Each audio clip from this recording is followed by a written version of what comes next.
জয় জয়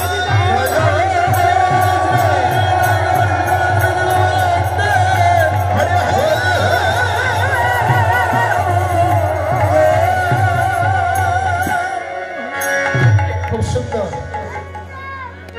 খুব সুন্দর। আজকের এই সর্বজনীন শিব মন্দির প্রাঙ্গণ তথা দুর্গা মাতা মন্দির তথা কালী মাতার মন্দির, তৎসঙ্গে আমার রাধা গোবিন্দের যুগল মূর্তি যেখানে আছেন সাক্ষাৎ, এটি ব্রজপুরী অর্থাৎ বৃন্দাবন ধামে পরিণত। আচ্ছা বলুন তো, এখন আমরা ভগবানের অনন্ত লীলা, সেই লীলার মধ্যে কোন লীলা শ্রবণ করি এবং পঠন পাঠন করি? রাস। হ্যাঁ, রাস করা যায়। তাহলে কি রাস শুনবেন? আমি শুনলাম নাকি কিছুদিন কয়েকদিন পরে এখানে অষ্টকালীন হবে। হ্যাঁ,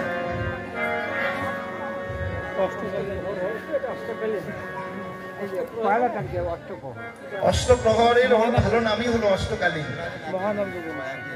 অষ্টপ্রহর মানে দিন রাত 24 ঘন্টায় এই 3 ঘন্টা 3 রাত 24 ঘন্টা মিলে এই অষ্টকালীন হয়।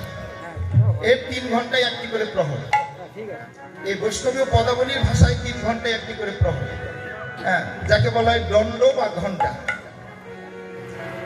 তো তাহলে কি সিদ্ধান্ত হলো? রাস। ও, রাস তো অনেক বড় পালা, সর্বশ্রেষ্ঠ পালা, ভগবানের অনন্ত লীলা।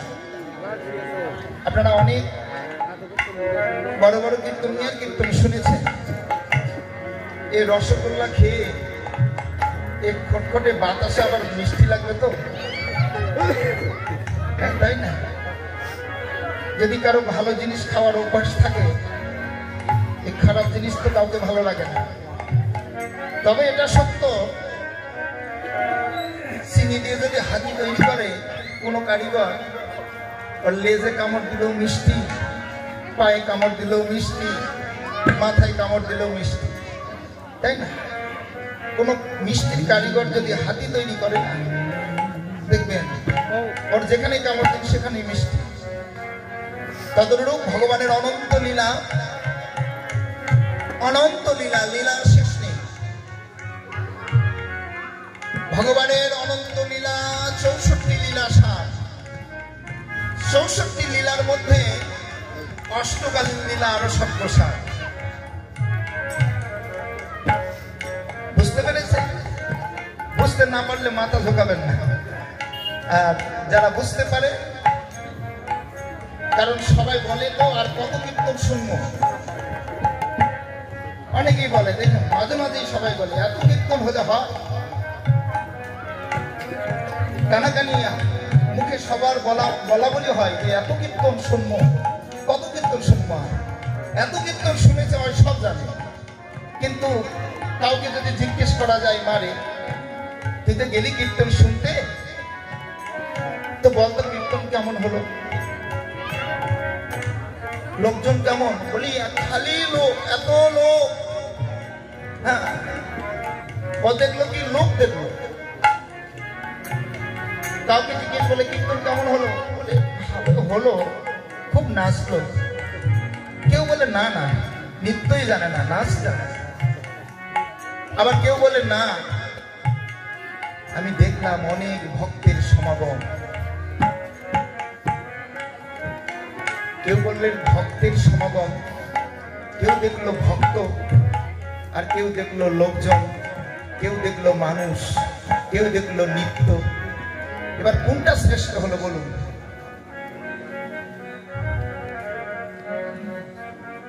যে লোকজন দেখলো ওই কথাটাই সত্য হলো, না নৃত্য দেখলো এই কথাটা সত্য হলো? কোনটা? ভক্ত। তাহলে এরকম কিছু হয়, যদি কেউ দেখে যে না আমি ভক্ত দেখলাম, কারণ ভক্ত ভগবানের আরেকটি অঙ্গ। ভক্ত ভগবান অভেদ আত্মা। যেখানেই ভক্ত সেখানেই ভগবান, যেখানে ভগবান সেখানেই ভক্ত। ভক্ত ছাড়া ভগবান থাকেন না, এবং ভগবান ভক্ত ছাড়া যেমন থাকে না, ভক্ত তেমনি ভগবানের নাম ছাড়া থাকেন না। তাহলে নাম নামই অভেদ আত্মা, যেখানে নাম সেখানেই নামই থাকে, ভগবান থাকে। তাই মাঝে মাঝে উলুর ধ্বনি জয়ের ধ্বনি দিবেন, আর একেবারে নিষ্ঠার সহিত হরিনাম সংকীর্তন শ্রবণ করবেন। আজকের এই পৃথিবী না, এই তিথিটা কোন তিথি? উৎখান একাদশী তিথি। আপনাদের জানা আছে, কারণ এই তিথিতেই আপনারা অনুষ্ঠান করছেন তো। কিন্তু দেখুন, এই তিথিতেই এ শিবতলা সর্বজনীন মঠভূমি তথা বৃন্দাবন ধাম আপনারা উপস্থিত হয়ে ভগবানের কোনো কথা শ্রবণ করছেন, আবার কেউ খাট পালঙ্কে ঘুমাচ্ছে, তাই না বাবা? তাহলে আজকের রাত্রিটি যারা জাগরণ করবে, আজকের রাত্রিটি উপবাস থেকে সংযম থেকে যারা নিশি যাপন করে ভক্ত সঙ্গ করবে এবং হরিনাম সংকীর্তন শ্রবণ করবে, তাদের পূর্ণতা কি? কিছু করলে তো কিছু পাওয়া যায়। তাদের পূর্ণতা স্কন্ধ পুরাণ বললেন, তত্ত্বপ্রমাণ বললেন, 1000 যদি কেউ অশ্বমেধ যজ্ঞ করে, তার যে ফল, তার সে ফল পাবে। আজকে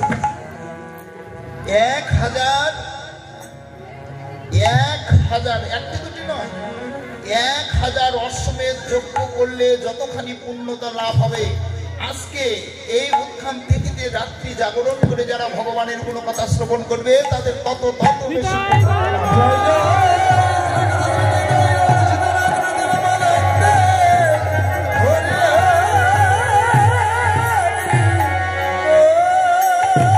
শুধু তাই নয়, শত শত রাজসীয় যজ্ঞ করলে যে পূর্ণ ফল হবে, রাজসীয় যজ্ঞ, যে যজ্ঞে হাজার মন ঘি, হাজার মন, লক্ষ মন কাষ্ঠ পুড়ে ছাই, তৎকালীন আমলে পরমেশ্বর বিষ্ণুদেবের স্তুতি করে বিষ্ণুদেবের করুণা কৃপা পেতে হাজার মন কাষ্ঠ, লক্ষ মন কাষ্ঠ, হাজার মন ঘি পুড়ে ছাই হয়েছে। তথাপিও বিষ্ণুদেবের কেউ দর্শন পেয়েছেন, কেউ পায় নাই, করুণা পেয়েছেন, কেউ পায় নাই। তাহলে হাজার যজ্ঞ, এ সমস্ত যজ্ঞ করে যতখানি পূর্ণতা লাভ হবে, আজকের এই উৎখান একাদশীতে যদি কেউ নিশি জাগরণ করে ভগবানের গুণগাথা শ্রবণ করে, তার তত বেশি পুণ্য। শুধু তাই নয়, আরো কি, যদি কেউ একটি তুলসী পাতায় 1 গুণ্ডুসি জল এই উৎখান একাদশীতে কৃষ্ণায় গোবিন্দায় নম বলে গোবিন্দের চরণে ভক্তির সহিত নিবেদন করে দেয়, আর যদি কোনো ভগবানের লীলা স্মরণ করতে 2 ফোঁটা নয়নের জল প্রবাহিত হয়, পরমেশ্বর কৃষ্ণদেব দ্বিভুজ মুরলীধারী নবঘনশ্যাম তার প্রতি সন্তুষ্ট হয়ে তার জীবনের কোটি পাপ যদি সঞ্চিত থাকে, পর্বত সমান পাপ, পর্বত পাহাড় পর্বত সমক্ষ মহাপাপীও যদি হয়, আর ভগবানের শ্রীপাদ পদ্মে একটি তুলসী পাতা 1 গুণ্ডুসি জল কৃষ্ণায় গোবিন্দায় নম বলে নিবেদন করতে পারে, কোটি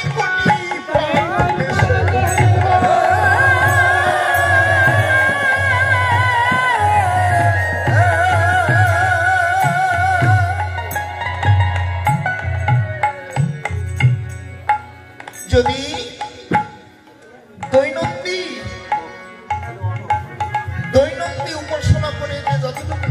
অর্জন হয়।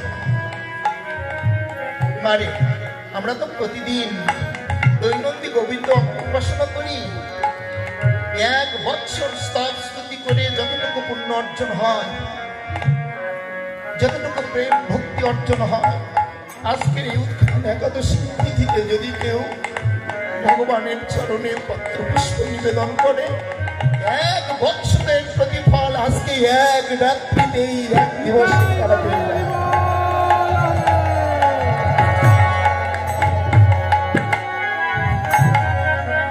হাজার হাজার লক্ষ লক্ষ গোধেনু দানে যে ফল, তত্ত্বভগবান বললেন একটি ধেনু যদি কেউ দান করে কোনো বৈষ্ণবকে, কোনো ব্রাহ্মণকে, একটি ধেনু দান করলে একটি ধেনুর যতগুলি লোম ততদিন স্বর্গধামে বাস করে। তাহলে হাজার হাজার লক্ষ লক্ষ ধেনু দানে যতটুকু পুণ্য অর্জন হবে, যতদিন স্বর্গে বসত করবে, আজকের এই উত্থান তিথিতে যদি কেউ একাদশী থেকে দিবারাত্রি নিশি জাগরণ করে অখণ্ড মনোযোগ সহকারে ভগবানের নামলীলা শ্রবণ করে, তার ততখানি পুণ্য লাভ হয়। জয় জয়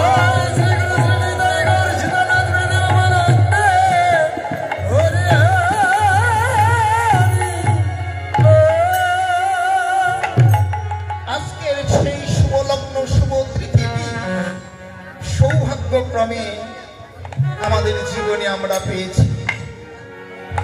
এমন রাত্রি আমাদের ভাগ্যে আর হতেও পারে নাও বাবা।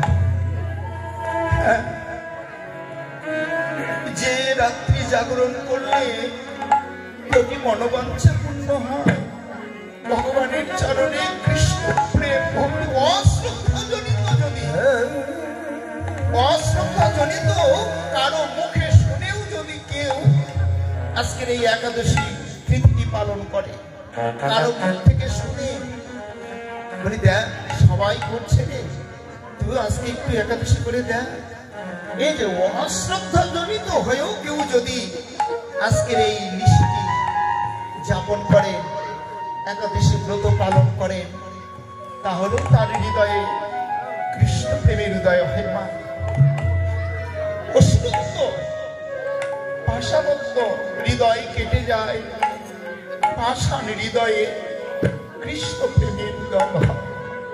তাই যারা আপনাদের মতো বিশুদ্ধ কৃষ্ণ অনুরাগী ভক্ত, যারা যে মহা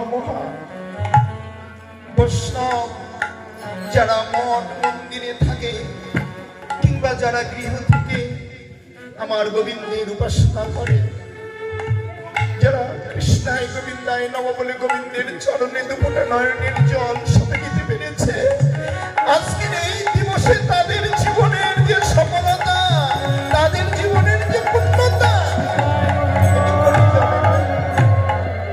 বিফলে যাবে না। চলুন, কথা বললেই তো হবে না, আমরা লীলায় যাই। তাহলে